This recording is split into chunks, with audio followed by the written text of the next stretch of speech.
काय आहे आपल्याकडे आता पूर्वीसारखी निकोप राजकारण राहिलेलं नाही.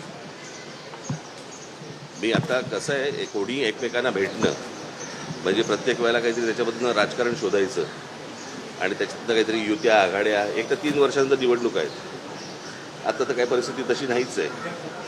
आणि दुसरी गोष्ट म्हणजे निवडणुका संपलेल्या आहेत आता. आज ते सत्तेवरती आहेत. आम्हाला जर काही समजा सजेशन्स द्यायचे असतील, जर काही चांगल्या गोष्टी करून घ्यायच्या असतील तर त्याच्यासाठी भेट व्हायला नको की प्रत्येक वेळेला त्याच्यातनं काहीतरी आपल्याला शोधलंच पाहिजे, प्रत्येक वेळेला काहीतरी त्याच्यातनं आपण राजकारणच शोधलं पाहिजे अशी काही आवश्यकता नाही आहे. उद्या मी मुख्यमंत्र्यांना भेटेन. आज मुंबईमध्ये, महाराष्ट्रामध्ये, पुण्यामध्ये, ठाण्यामध्ये अनेक शहरांचे प्रश्न आहेत, राज्यांचे प्रश्न आहेत. जे आम्हाला जे वाटतात ते आम्ही सांगणं गरजेचं नाही का? मी खरं तर त्या दिवशी तुम्ही जर असतात त्या दिवशीच बोललो असतो. मी कशासाठी भेटलो तुम्हाला आठवत असेल. मी आत्ता जे भेटलो त्यांना या सगळ्या याच्यामध्ये जी काय रोजची परिस्थिती मला जी काय आपल्या शहरांची दिसते ती इतकी बिकट आणि विचित्र आणि इतक्या भीषण अवस्थेला पोहोचलेली आहे. आणि त्यातला सगळ्यात महत्त्वाचा भाग आपण बघत नाही आहोत. आपल्याकडे काय होते, डेव्हलपमेंट म्हणजे रस्ते बांधणं, फ्लायओव्हर बांधणं आणि ब्रिजेस बांधणं, याला आपण प्रगती म्हणतो. परंतु मला असं वाटतं की ती सूज आहे. कळलं का? ते काही बाळसं धरलेलं नाही आहे. म्हणजे आपल्याकडे चांगले फ्लायओव्हर्स व्हावेत, चांगले ब्रिजेस व्हावेत वगैरे वगैरे, चांगले व्हावेत ना, परंतु आपण मूळ गोष्टींना आपण हात घालत नाही आहोत.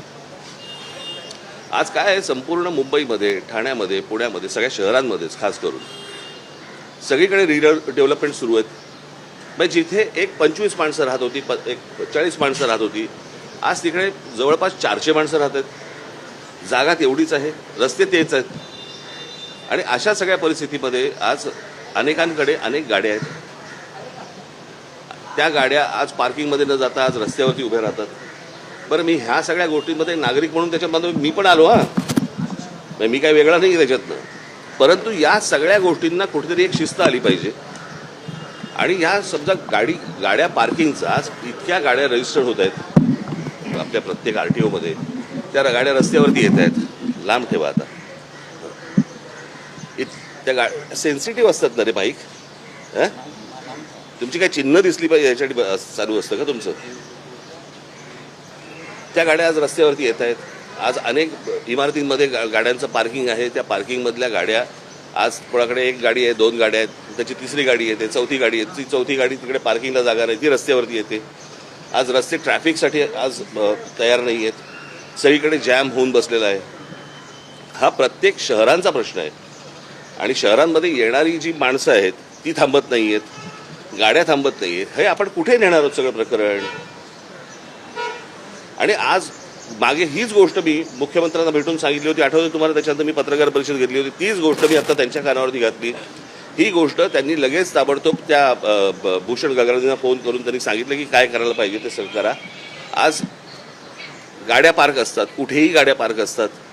आज डबल पार्किंग करतात. हे तुमचे कोणते ओला उबरवाले आले त्यांना तर काय अक्कलच नसते. त्याच्या अनेक लोक अशी असतात की त्यांना बाबा ते कुठेही गाड्या पार्क करून बसतात. आणि त्यांना समजण्यापेक्षा मला असं वाटतं एकदा एका गोष्टीची शिस्त आली की त्यांनाही समजेल की कुठे गाडी पार्क करायची आणि नाही करायची. आणि म्हणून मी ते मागे जे सांगितलं होतं की लाल आणि काळा पट्टा तुमचा ह्याला फुटपाथला, त्याच्यावरती तुम्ही नो पार्किंग टाका. पिवळा आणि काळा असेल तिकडे पार्किंग टाका.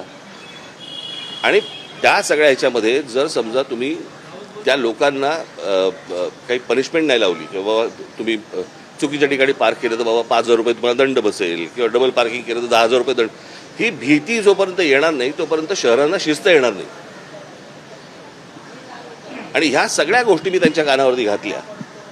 परंतु आपल्याकडे कसं होतं, या सगळ्या गोष्टी सांगितल्या तरी आपल्याकडच्या लोकांचा विश्वास बसत नाही. नाही काहीतरी असणार, ह्याच्यामध्ये पण काहीतरी असणार तर असणार. मग तुम्हाला काय चर्चा करत बसा. मी जो गेलो होतो तो ह्या गोष्टींसाठी गेलो होतो. त्यांच्याकडे ते सगळे परत अख्खी फाईल दिलेली आहे. ती संपूर्णपणे त्यांनी त्या गगरांकडे पाठवली आहे. पुढचं काय होईल ते मला असं वाटतं गगरांना विचारा.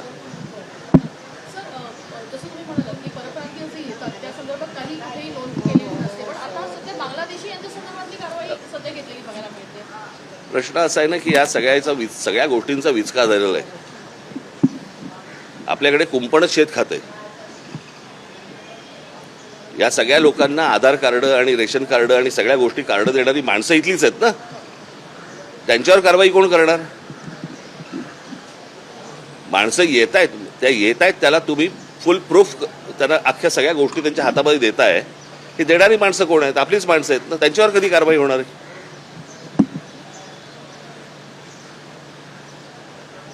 एक शहर आहे, त्या शहरामध्ये किती माणसं येऊ शकतात, किती माणसं राहू शकतात, त्याला काही आकार उकार देणार आहात की नाही आपण?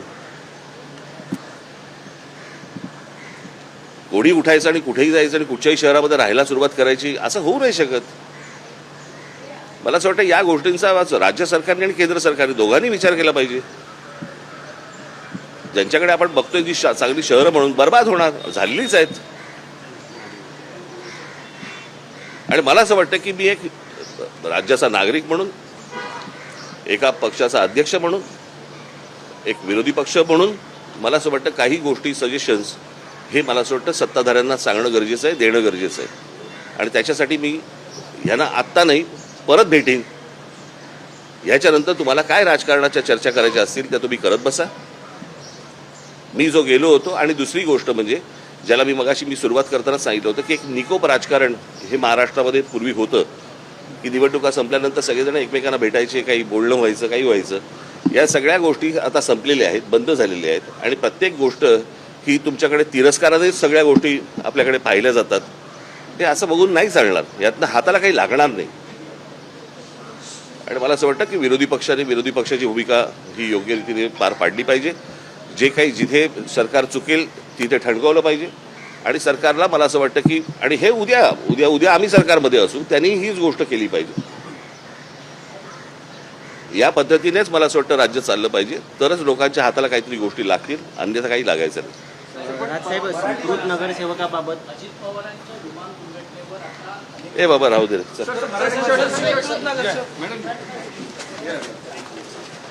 यावर तुम्हाला काय वाटते कमेंट बॉक्समध्ये लिहा.